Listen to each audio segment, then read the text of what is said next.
आज मैं माता सती अनसुया और त्रिदेवों की कथा सुना रही हूँ। इसको ज़रूर सुनें और प्लीज़ वीडियो को लाइक शेयर सब्सक्राइब कमेंट्स ज़रूर करें। पौराणिक कथाओं के अनुसार अत्रि ऋषि की पत्नी और सती अनसुया की कथा से अधिकांश धर्मालु परिचित हैं।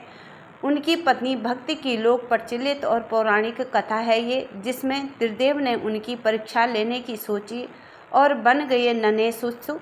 एक बार नारद जी विचरित कर रहे थे, तब तीनों देवियां माँ लक्ष्मी, माँ सरस्वती और माँ पार्वती को परस्पर विमर्श करते देखा।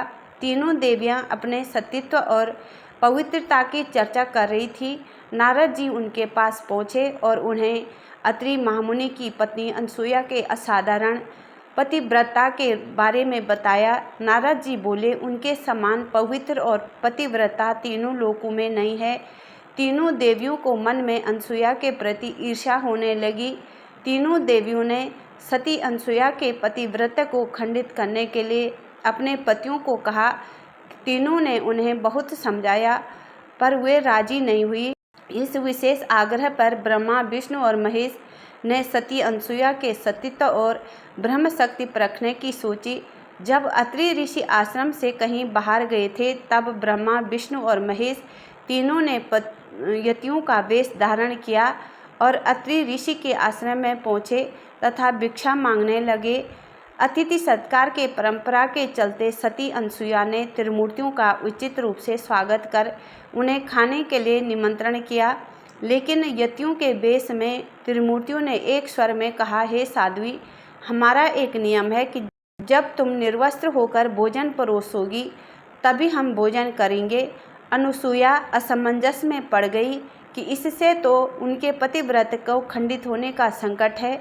उन्होंने मन ही मन अत्रि ऋषि का स्मरण किया।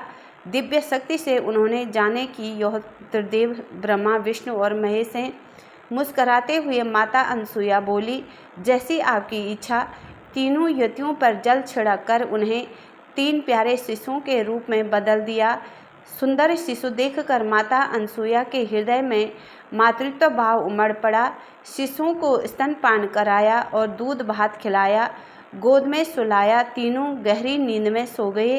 अनसुया माता ने तीनों को झूले में सुलाकर कहा, तीनों लोकों पर शासन करने वाले त्रिमूर्ति मेरे शिशु बन गए, मेरे भाग्य को क्या चाहिए। फिर वह मधुर कंठ से लोरी गाने लगी।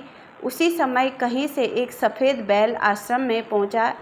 एक विशाल गरुड़ पंख फड़फड़ाते हुए आश्रम पर उड़ने लगा और एक राजहंस कमल की चोंच में लिए हुए आया और आकर द्वार पर उतर गया। यह नज़ारा देखकर नारद, लक्ष्मी, सरस्वती और पार्वती आ पहुँचे।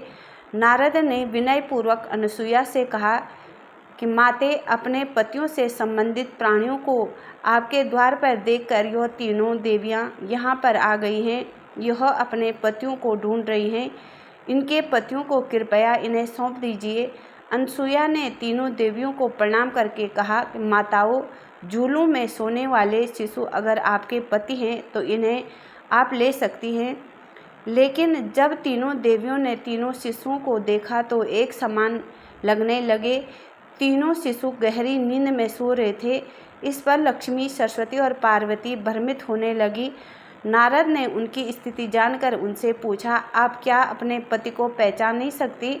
जल्दी से अपने अपने पति को गोद में उठा लीजिए। देवियों ने जल्दी में एक एक शिशु को उठा लिया। वे शिशु एक साथ त्रिमूर्तियों के रूप में खड़े हो गए। तब उन्हें मालूम हुआ कि सरस्वती ने शिवजी को, लक्ष्मी ने ब्रह्मा जी को और पार्वती ने विष्णु को उठा लिया है। तीनों देवियां शर्मिंदा होकर दूर जा खड़ी हो गई। तीनों देवियों ने माता अनसुया से क्षमा याचना की और यह सच भी बताया कि उन्होंने ही परीक्षा लेने के लिए अपने पतियों को बाध्य किया था। फिर प्रार्थना की कि उनके पति को पुनः अपने स्वरूप में ले आए। माता अनसुया ने त्रिदेवों को उनका रूप प्रदान किया। तीनों देवी सती अनसुया से प्रसन्न हो बोली, देवी वरदान मांगो। त्रिदेव की बात सुन अनसुया बोली, प्रभु आप तीनों मेरी कोख से जन्म लें, ये वरदान चाहिए, अन्यथा नहीं। तभी से वह माँ सती अनसुया के नाम से प्रख्यात हुई तथा कालांतर में भगवान दत्तात्रेय के रूप में भगवान विष्णु का चंद्रमा के रूप में ब्रह्मा का तथा दुर्वासा के रूप में भगवान शिव का जन्म माता अनसुया के गर्भ से हुआ। मतांतर से ब्रह्मा के अंश से चंद्र, विष्णु के अंश से दत्ता तथा शिव के अंश से दुर्वासा ऋषि का जन्म हुआ।